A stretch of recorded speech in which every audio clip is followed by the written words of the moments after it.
এয়া ৰাতিপুৱাই মই মাটিমাহ তিয়াই থৈ দিছিলোঁ আৰু এয়া হৈছে কেঁচা হালধি। এতিয়া এইফালে মাটিমাহ পিচি আছোঁ আৰু আজি হৈছে গৰু বিহু। এয়া মোৰ মাহ হালধি পিচা হৈ গ'ল। এতিয়া আমি গা ধুই পেলাই লগ পাই আছোঁ। মৰ্ণিং সকলোকে, কি খবৰ? আশা কৰোঁ সকলোৱে ভালে আছে আৰু ময়ো ভালে আছোঁ। আপোনালোক সকলোকে মোৰ চেনেলৰ অন্য এটা ভিডিঅ'লৈ পুনৰবাৰ স্বাগতম জনাইছোঁ। আজি হৈছে গৰু বিহু। যোৱাকালি উৰুকা গ'ল আৰু যোৱাকালি ইমান দেখুৱাবলগীয়া বৰ বিশেষ নাই, গতিকে আজি ভিডিঅ'টো আৰম্ভ কৰিছোঁ। আজি কিছুমান নিয়ম কানুন থাকে, সকলোৱে হয়তো জানেই, আৰু ভাবিছোঁ আজিৰ দিনটো গোটেই ব্যস্ততাখিনি আপোনালোকৰ আগত শ্বেয়াৰ কৰোঁ, গতিকে ভিডিঅ'টো আৰম্ভ কৰিলোঁ। আৰু ভিডিঅ'টোৰ আৰম্ভণিতে আপোনালোক সকলোকে ৰঙালী বিহুৰ বহুত বহুত শুভেচ্ছা যাচিলোঁ আৰু অসমীয়া নৱবৰ্ষৰ গোটেই বছৰটো আহি থকা দিনবোৰ সকলোৰে যাতে ভালে কুশলে যায় তাৰে কামনা কৰিলোঁ ভগৱানৰ ওচৰত। আৰু আজি ভিডিঅ'টো আৰম্ভ কৰিছোঁ। এতিয়া ৰাতিপুৱা 8:30মান বাজিছে। ধুনীয়াকৈ গা পা ধুলোঁ মাহ হালধি দি। এনেই গৰু চাটত দিয়া মাহ হালধি দি মানে গা ধোৱা হয়, কিন্তু এতিয়া আমাৰ ঘৰত চাগে হৈছে, কিন্তু মাহ হালধি আনোতে দেৰি হৈ যাব বা এতিয়া যোৱাও নহয়, গতিকে আমাৰ ঘৰতে মাহ হালধি পিচি পেলাই মই গা ধুলোঁ আৰু বেটাকো গা ধুৱাই পেলাই আজৰি কৰি লওঁ, তাৰপিছত লগ পাই আছোঁ। বিহুৰ কাৰণে এয়া বেটাক এটা স্পৰ্টিং দিছিলোঁ কলাৰ থকা এবাৰ, আৰু এইটো হাফ পেণ্ট আৰু এটা লগত আছে এইটো টি চাৰ্ট। তাৰ কাপোৰ দিয়া হৈয়ে আছে মানে মাজে মাজে, সেইটো কাৰণে। আৰু এইটো মই ল'লোঁ কুৰ্তি। এবাৰ মানে চাদৰ মেখেলা লোৱা নাইকিয়া, অনলাইনৰ পৰাই লৈছোঁ। এইটো চাদৰ মেখেলা মই ডিচেম্বৰত বিয়াত এইযোৰ লৈছিলোঁহে, ননন্দজনীৰ বিয়াত, আৰু তাই মানে আঠমঙলা খাবলৈ আহোঁতেও এইযোৰ কাপোৰ দিছিলে মোক। এইযোৰ নতুন হৈয়ে আছে, চিলোৱাই নাই কাপোৰযোৰ, এইযোৰ আছে, গতিকে চাদৰ মেখেলা নল'লোঁ আৰু চুইজাৰ এটাকে ল'লোঁ, যিহেতু ৰাফি যোৱাৰ কাৰণে লাগিয়ে থাকে মোক। এইফালে বেটাক গা পা ধুৱাই দিলোঁ ধুনীয়াকৈ, নতুন কাপোৰ পিন্ধি ল'লে। কোৱা আকৌ এতিয়া ভালকৈ কোৱা।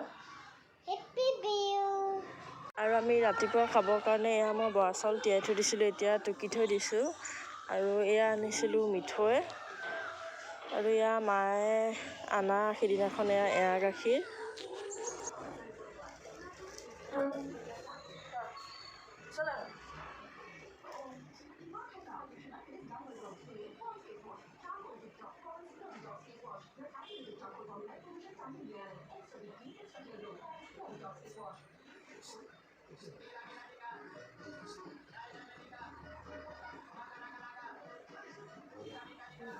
আৰু এইফালে বেটাই বাপেকক সেৱা কৰিছে।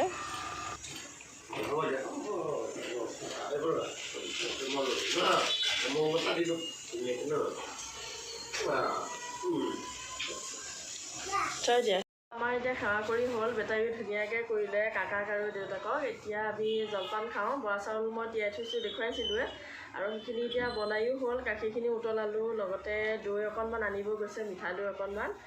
আৰু সেয়া আৰু ৰাতিপুৱা জলপানখন খাই লওঁ, তাৰপিছত দুপৰীয়া ভোক চোক লাগিলে বেলেগ কিবা বনাম আৰু। এয়া মোৰ বৰা চাউল বনাই হৈ গ'ল, বৰা চাউলৰ জলপান। এইফালে বেটাক কাঁহৰ কাঁহী দিছে, এয়া আছে ৰসগোল্লা আৰু এয়া মিঠৈ, আৰু এয়া হৈছে মিঠা দৈ পেকেটৰ। এতিয়া খাই কৰি লওঁ আৰু।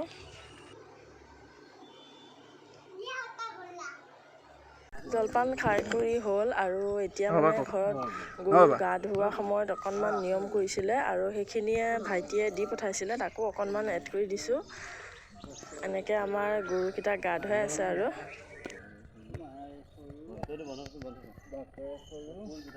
এতিয়া আবেলি 4:30মান বাজি গৈছে, আৰু জলপান খোৱাৰ পাছত মানে ভোকো লাগিলে, সেইটো কাৰণে মই পুৰি আৰু ঘুগুনি বনালোঁ। এইফালে কেৰাহীত ঘুগুনি আছে, এইফালে বেটা বহি আছে খাবলৈ, আমিও খাই কৰি লওঁ, তাৰপিছত আবেলি এফালে যোৱা কথা আছে, দেখুৱাই থাকিম বাৰু। সকলোৱে খাই কৰি আছে। আবেলি খোৱা বোৱা খোৱাৰ পাছত এতিয়া 8টামানে বাজিছে, আৰু আমি যাবলৈ ওলাইছোঁ হনুমান মেলা। খোৱা বোৱা কৰাৰ পাছত আমি এতিয়া যাবলৈ ওলাইছোঁ হনুমান মেলা, আৰু নেহেৰুবালিত মানে হৈ আছে কেইদিনমান ধৰি মেলা হৈ আছে, কিন্তু মানে যোৱা নাই। আৰু এতিয়া বেটা এখন ডাঙৰো হৈছে, নিবলৈ মানে দিগদাৰো লাগে, বস্তু ঢেৰ কিবা কিবি দেখুৱাই থাকে।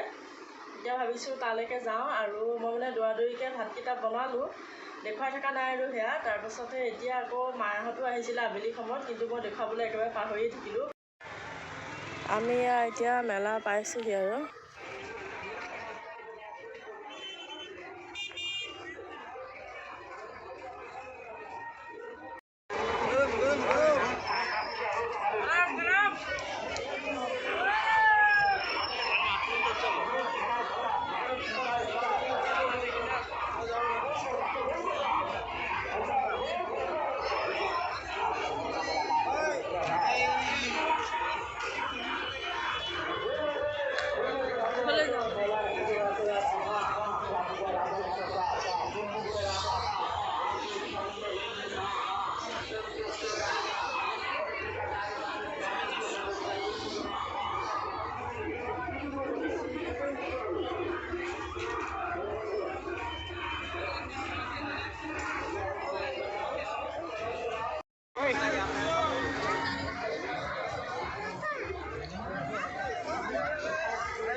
মেলাখন ঘূৰি পকি চালোঁ আৰু কিবাকিবি দুই এটা ল'লোঁ। এতিয়া বোলে বেটা চকৰিত উঠে আৰু তাকে ইফালে বাপেকে চকৰিত উঠাই দিছে।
এতিয়া কিবা এটা খাওঁ বুলি ৰখিছোঁ আৰু ইয়াত আমি দহি ফুচকা অৰ্ডাৰ দিছিলোঁ আৰু খাই মানে ইমানেই ধুনীয়া লাগিলে এইখনৰ পৰা।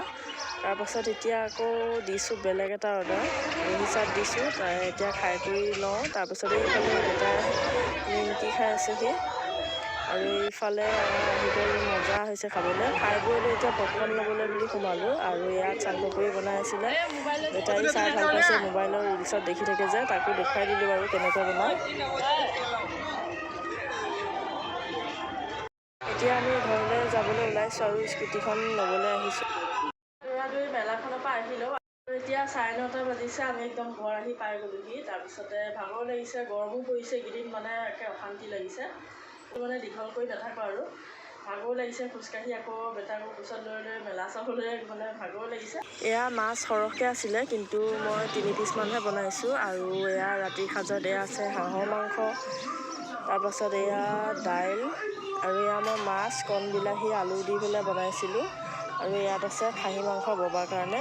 এয়াই আছিল আজিৰ ভিডিঅ'টো। আপোনালোক সকলোলৈকে পুনৰবাৰ বহাগ বিহুৰ শুভেচ্ছা যাচি আজিলৈ ভিডিঅ'টো সামৰিছোঁ।